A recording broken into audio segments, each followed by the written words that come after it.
And welcome back, everybody, to some more Fighting Fantasy Legends. That's right, I remember the name of the game now. In between this one and the previous episode, I clicked on my guy here, or lady friend, and apparently we can change our title. So I say we are... The novice doesn't sound very intriguing. We'll be the stranger, at least for now. And these are just, I suppose, like little achievements, unlockables. There's a lot. Then we can see the codex. We've completed 1%, so there's a ton of creatures apparently, and here's our inventory. Alright. We're watching this guy getting pelted with rotten fruit. We can go left or right. True to the old form of the books, I felt like there was often like you can choose between these 2 or 3, maybe 4 arbitrary choices with giving absolutely no information about it. That's very true to the old form, and it means that there's some replayability in that you have to just explore and try out everything until you figure out the most optimal path or the way you get through the adventure. Unlike the books, you can't say, oh, I made a bad choice, I'm just gonna go back. Maybe we could if we're not playing the hardcore mode. I haven't tried that, so maybe. But I say we go right. There's this big guy here. You approach a small circle of people standing around a bare-chested man. He is enormous and his muscles look as hard as iron. He is asking the crowd for volunteer to play catch with a cannonball. He says, however, whoever drops the cannonball must pay the other however many gold pieces they want to risk. Take him on? Yes, I have the most... like the maximum amount of skill dice I could possibly have, so this could not go wrong. Choose how many gold pieces you want to bet, then both of them take turns to roll 1 basic skill die. The first player to roll the X stops the cannonball and loses. Okay, so it's like totally random. We'll bet 3. Oh, pff. Okay then. And then we just walk on. You come to a brightly colored tent. Attached to it is a sign that reads Madame Star, Clairvoyant. Madame Star is sat at the front of the tent. She says that a glimpse of the future will cost you 2 gold pieces. She also offers to remove any curses you might have or take cursed items from you for 10 gold pieces each. You can read my fortune. Looking into her crystal ball, she seems to go into a trance. Should you stumble upon a waterfall during your adventures, powerful treasures may be found behind it. Then she looks away from her crystal ball and asks you to leave. Her face seems to be hiding something. Has she seen some dreadful fate awaiting you? You leave and continue north. Alright, looking behind a waterfall isn't like a big giveaway, but sure. The door to the house on the right is slightly open. Well, as any good adventurer, we are going to invade people's private homes. Litter and rubbish is strewn all over the floor of this derelict house. There is a chair in the corner. Sit-in chair? Yeah, sure. Let's sit in the chair. We're going to fall through the floor. You notice something slither across the floor, and before you can get to your feet, you see in the half-light that you are encircled by 6 snakes, each a meter long. Attack! Snake inflict double damage due to their poisonous attack. Oh no. 5. Okay. Well, hopefully we one-shot them. No. 3. And they do double damage. That's 2. Yeah, ow. Hopefully they only get 1 attack. Oh, you're kidding me. So many dice and yet still we fail. And again, it hit. Come on, kill it. Yeah. And are we gonna have to fight 6 of them or just 1? I think we should get another skill. Okay, because it keeps upgrading the same one. You leave the house and continue north. Okay, we only have to fight 1. That's nice. Is it time to use the potion? I think we want to maximize it, so I hope I can get away with doing it after the next thing that deals us damage. 5 in 1 hit would be pretty nasty. Ahead you see a wooden bridge stretching over a dirty river. The strong wind makes an eerie noise as it whistles through the bridge structures, reminding you of tortured souls crying for help. Almost hidden from view to the left, you spot a small flight of steps leading down to a wooden hut. Oh. Let's go visit them. Whatever. Drawn curtains obstruct your view into the hut, but you know you are not welcome when you read the words "Keep Out" painted on the door in large red letters. That's never stopped me, though. You hear muttering and shuffling of feet, and suddenly the door is thrown open. That's Nicodemus. Yeah, I had a feeling. Okay. Before you stands a white-haired old man with long beard, wearing long robes. He looks at you sternly and he says, "Explain yourself to Nicodemus." Imagine walking past this house. How would we ever even find him? I don't know, man. You've completed a quest. You explain to Nicodemus that you are on a quest to end Sandbar Bone's reign of terror in the town of Silverton. He says he is too old to help, but will tell you how to complete the quest yourself. He explains the items you need and where you need to go. You've gained a quest, City of Thieves.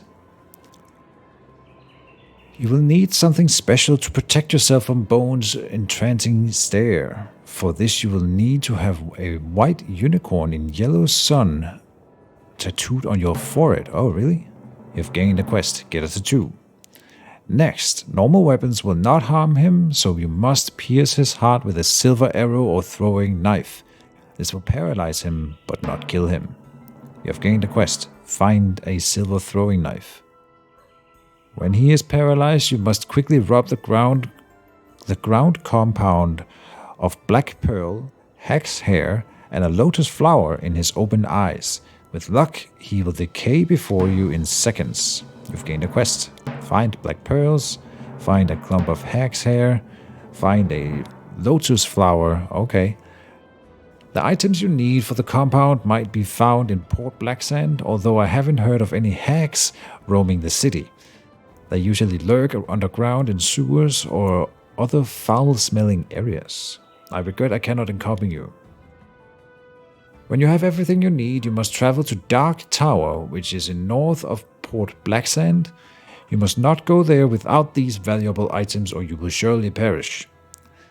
A silver throwing knife might help against Sandbar Bone's servants, which are known as Spirit Stalkers. Spirit Stalkers are evil, soulless creatures which do not die easily, but piercing their heart with silver may work. He shakes your hand and wishes you good luck. You return to the bridge. Okay.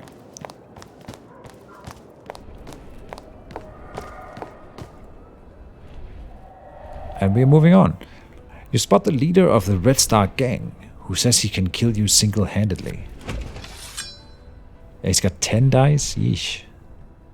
With 9 health, vagabond leader. Well, we might die here. I'm gonna not use the potion until he... I don't know if we can use it during the fight. Looks like we can. But now we cannot. Oh, and I rolled blank. Are you kidding me? And he rolled 2. Well.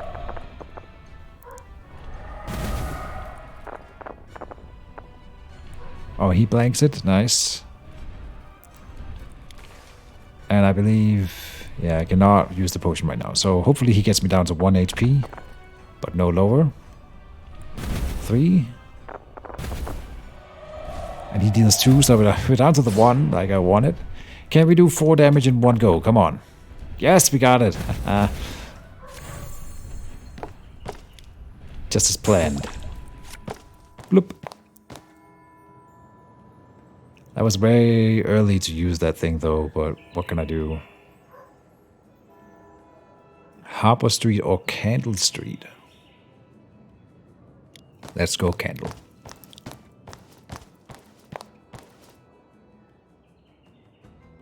And when you draw an event card, you must follow the instructions on the card. If the card includes a luck or skill test, yeah, nothing new. One of the locals of Port Blacksand tries to grab your attention. Buy some fruit. A young lad is pushing a barrow laden with fruit. He offers to sell you oranges or bananas for 1 gold piece each. Yes. Which fruit would you like to buy? Because I can't buy both. I like bananas. Don't read into it. The boy hurriedly picks up his barrow and dashes off, saying he is late for the market. You eat a banana, but it is rotten. Oh, god damn it. Your stomach starts to hurt and the pain develops into a cramp. -1 stamina. God damn it. Here I thought that may be something that could heal us at least. But oh no. The house to your right has a doorway with 6 skulls painted onto it, 1 black and 5 white. 1 black and 5 white. 6 skulls.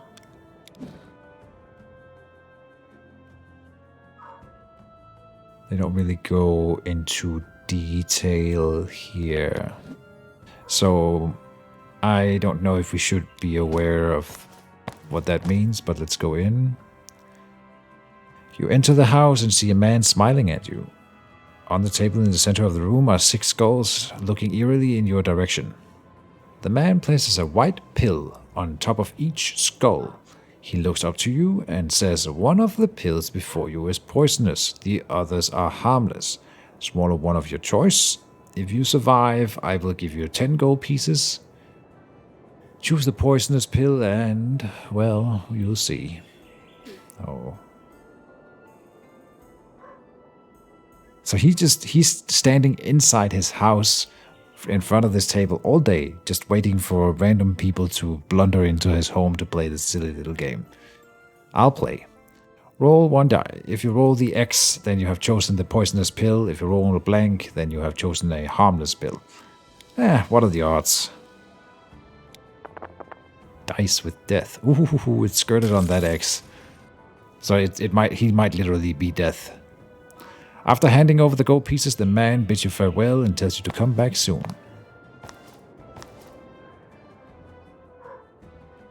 One of the locals of Port Blacksand tries to grab your attention. Give the beggar 1 gold piece. You see a beggar in the street. He is sitting on the floor and he holds an empty tin in his hand. We can give him 1 gold piece, sure. The beggar thanks you for your generosity. Okay. To your right, you spot a field with what looks like a sporting event happening. Sure, investigate. A group of brown creatures are playing some kind of game with a wooden stick and a small leather ball. One of the creatures hits the ball with a stick and then runs towards the creature from the other team. They are playing baseball. Baseball. Okay. Join in. Surely this can't hurt me. You take the stick and face a creature who throws the leather ball at you. You will win the game for your team if you pass this skill test. We need to hit 2 with all of our skills. Hell yeah. Skillful. Dice upgrade. I think it's time to get some more luck going.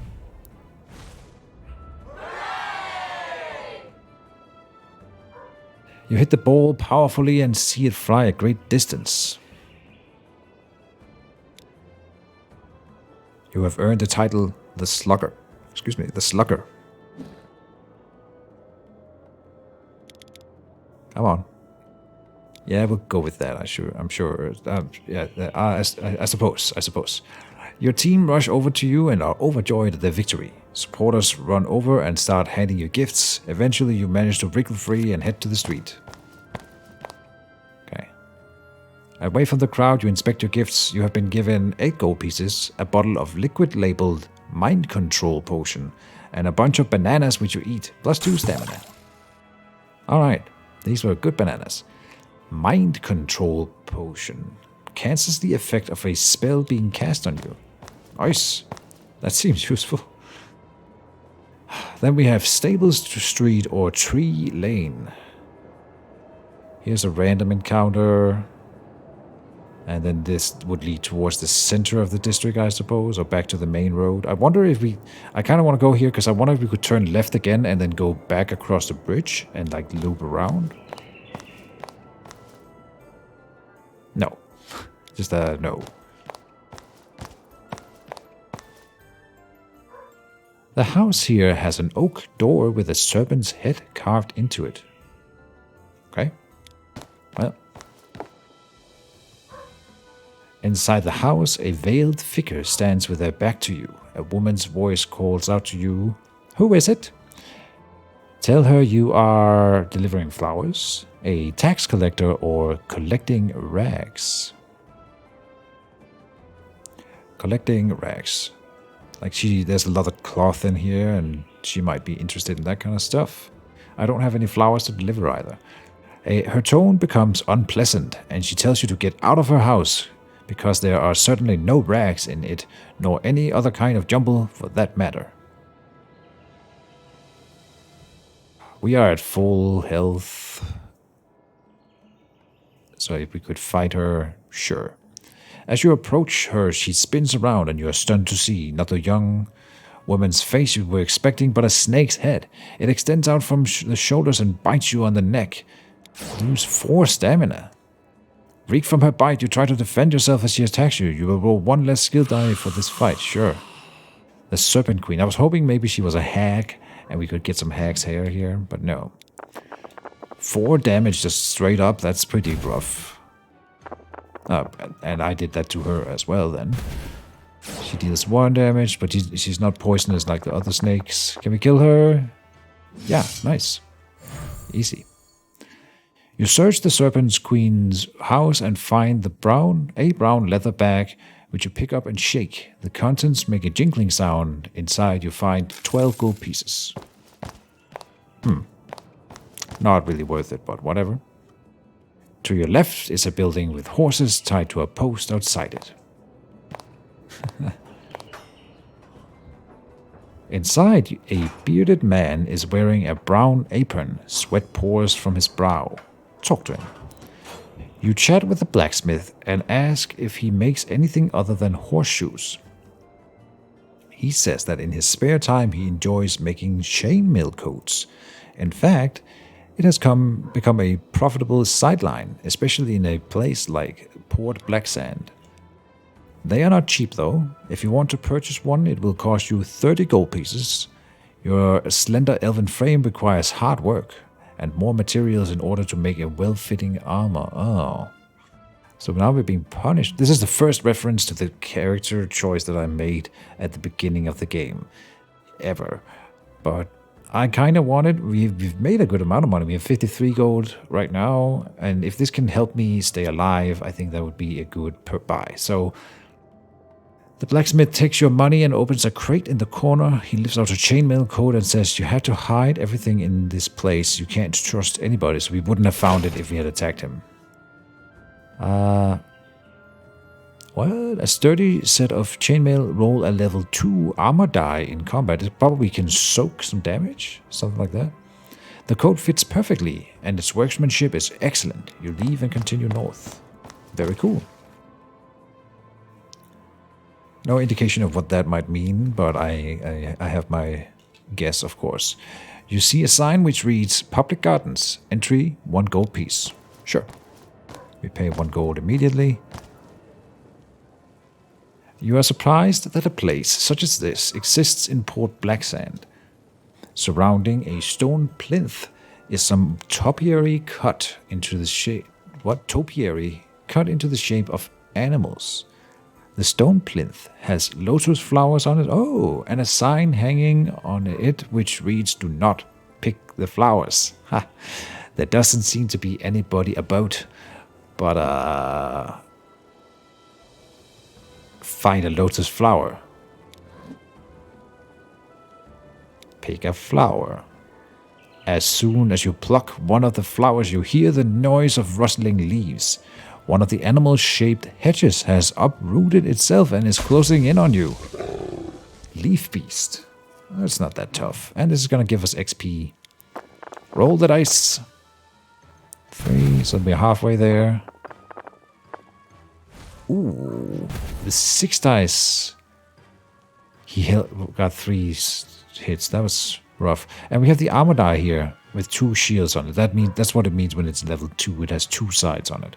Hopefully that can soak some damage or something then. And we kill it. Okay. We need another way of healing if we're gonna make it through this game. You leave the gardens clutching the lotus flower. A 5-star item. A lotus flower taken from the Port Black Sands public gardens. Aha. And then we have completed a quest upgrading our dice. We need more skill. Because combat is really what's killing us. We need to finish enemies faster. Okay, follow the road. To your left, you see a shop with a sign outside which reads Jack Stone's Pawn Shop. Okay. I'll buy some pawn. The pawn shop has many different items strewn across the counter and on shelves lining the walls. The shopkeeper looks up to you as you enter and says, "Ah, hello there, General Kenobi. You look like the adventuring type, so I'm sure I can interest you in some great items. Are you buying or selling? Oh. I really would like to buy some healing potions, but do we have anything to sell? Not really. Okay, so let's just buy something. You might be interested in my crate of mystery. This is a loot box mechanic. Over the years, I have had many adventurers like yourself come into my shop and sell me things they found from all over the land. For a mere 10 gold pieces, I'll let you reach into my crate and pull out one item, which is then yours to keep. It could be anything. Sounds exciting, eh? Of course, we have to buy the loot box. That's what loot boxes are for. You hand over 10 gold pieces and reach into the crate. You fish around with your hand until you grab something and then pull it out. You gain 12 gold pieces. Okay, we can keep going. We play again then. Yeah. Pay. Winged sandals can be used to leap across great distances. Take. Nice. And then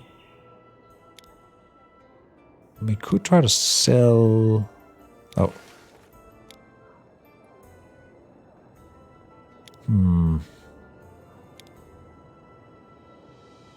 I could sell the short sword because I think we will get a better weapon later. Anyway, and then we might not have an option to sell it later. So I think we'll sell it now. Oh. Oh no, you kidding me? I don't get to choose. I can either sell it. Oh, we can return to the street. Okay. Yeah, we didn't have to sell. Good.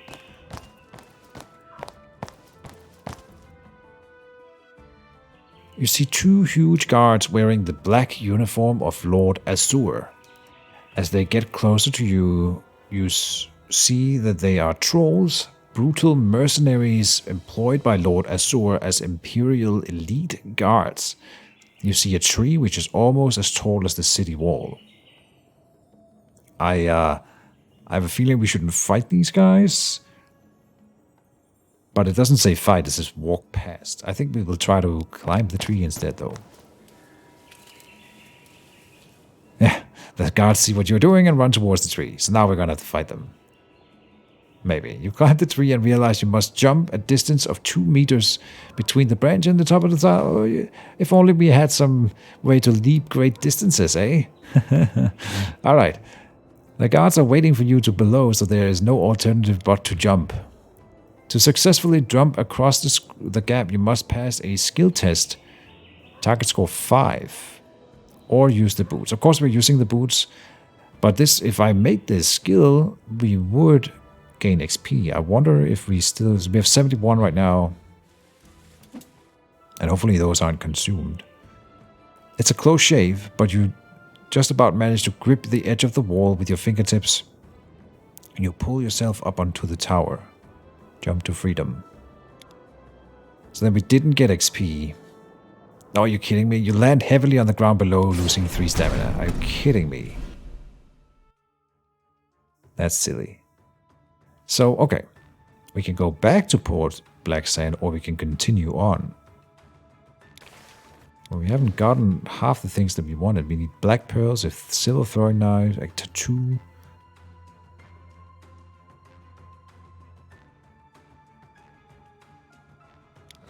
So let's try to go back. Oh, then we can go through Port Black Sand in the same pattern again. I see. As you approach the main gate, you are confronted by 2 guards. Oh, we have the... We just get in then. He makes a sweeping gesture with his arm and walk past them. Okay, so this time we just get to enter. We have 1 hit point. So I'm gonna pass by the herbalist shop again if we can and buy another healing potion. I wonder if we can keep doing that.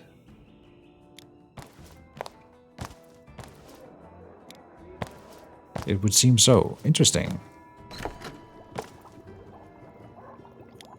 Ask about herbs, healing mixture. And I mean, we take it and then we use it. Back to full health. Okay. So this is how we farm the town. Now we have the tavern. Again.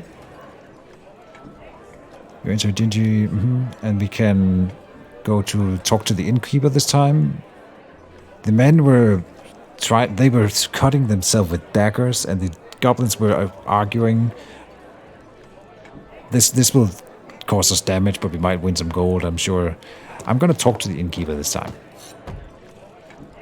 You order a drink and the innkeeper scowls, telling you that he doesn't serve people from out of town. He pulls out a dagger and slams it into the top of the bar, telling you to leave. Fight! As soon as you go to attack the innkeeper... Fight, fight, fight! He lets out a loud whistle. A trapdoor behind the bar flies open and you hear a low grunting. A large troll emerges from a cellar. The innkeeper points at you and the troll slowly lumbers towards you. The tavern customers chant, "Fight, fight, fight!" It's not that tough. I'm a highly skilled elf. 4 damage. And he deals 4 back. Are you kidding me? We deal 4, killing him. You finish off the troll, much to everyone's amazement. The customers go quietly back to their tables. The innkeeper apologizes for his unfriendliness and gives you a drink on the house. Getting 2 stamina back. Okay.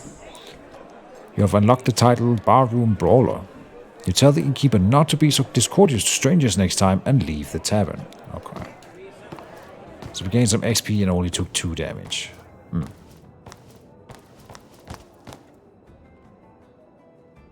Now there's this kennel. Let's see what the kennel's all about. You hear growls and loud barking coming from inside the kennel. And suddenly an enormous wolf rushes out of the kennel straight at you. A long chain is attached to its collar and this may stop it from reaching you. Test your luck. Test score 2. Target score 2. Yeah, okay. We got it.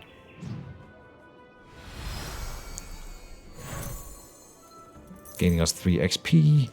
The chain pulls taut, and the wolf jerks to a halt. You continue towards the house. Oh, okay. So there's a house behind it. I see.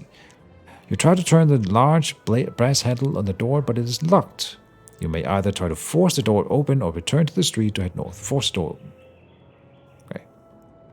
And you push the door with all your might. Your shoulder... yep. Target score 4, and we got it. 5. Skillful. That did not give us XP. The owner of the house is obviously quite wealthy. Lavish furnishings and objects adorn the marble floor room. No one seems to be home, but you have you sense some kind of presence. Search the house or leave. Well, we will search. You find a wooden chest bolted to the floor. It is securely locked. Open the chest. Traps. Okay, we're drawing a trap then. Chest. To open this chest, you must test your luck successfully twice in a row to target 3. That's kind of rough. Okay. We got the first one. Okay, lucky.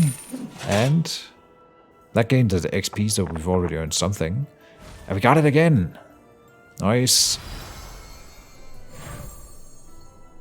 You try again, and the lock opens. Raising the lid of the chest, you see, to your delight, 25 gold pieces. Nice. You hear a voice say, "Off you go, you little beauty. Find the intruder." Oh no. Suddenly you are confronted by a small creature which is covered in flames. Fire Imp.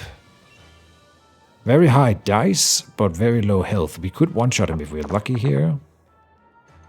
We did not, but we rolled a shield for the first time. And he rose 0, so we didn't get to see what it did. He's got 1 health remaining. We got him. Okay, we're getting pretty strong, so this is lovely. And you have reached the next XP target. Okay. I have a feeling that another luck die upgrade would be in order. Yeah. But then I'll probably go two skill for, and then for every luck we get something like that. Suddenly a man appears from thin air, sat in a chair, watching you.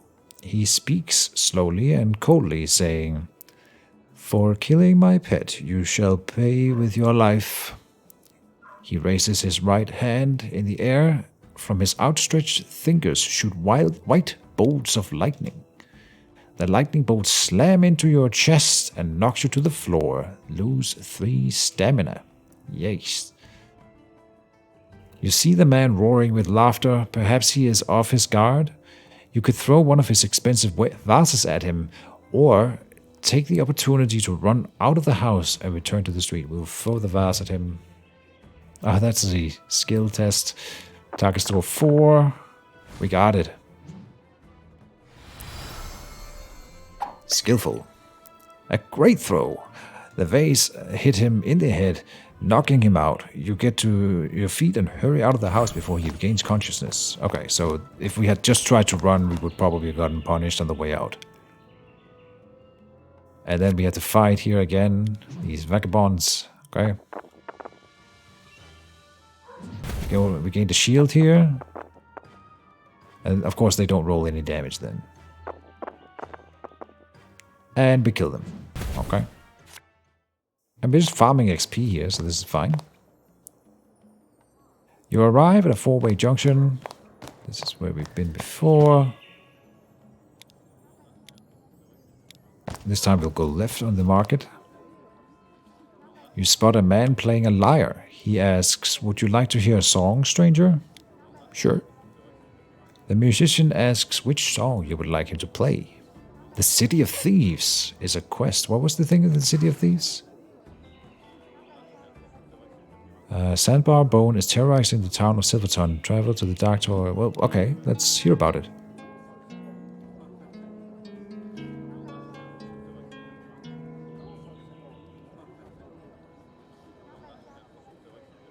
That was rather short, but you know what? We're back at the pillory with the man of the rotten fruit. This is exactly where we started this episode, and so why not just call it a loop and say we'll end it here. So thank you guys as always for watching.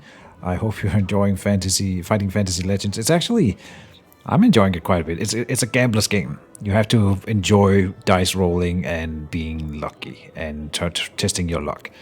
But I think it's fun. We'll continue at least until this elf here, Lirin, dies. See you guys in the next episode tomorrow, and bye-bye.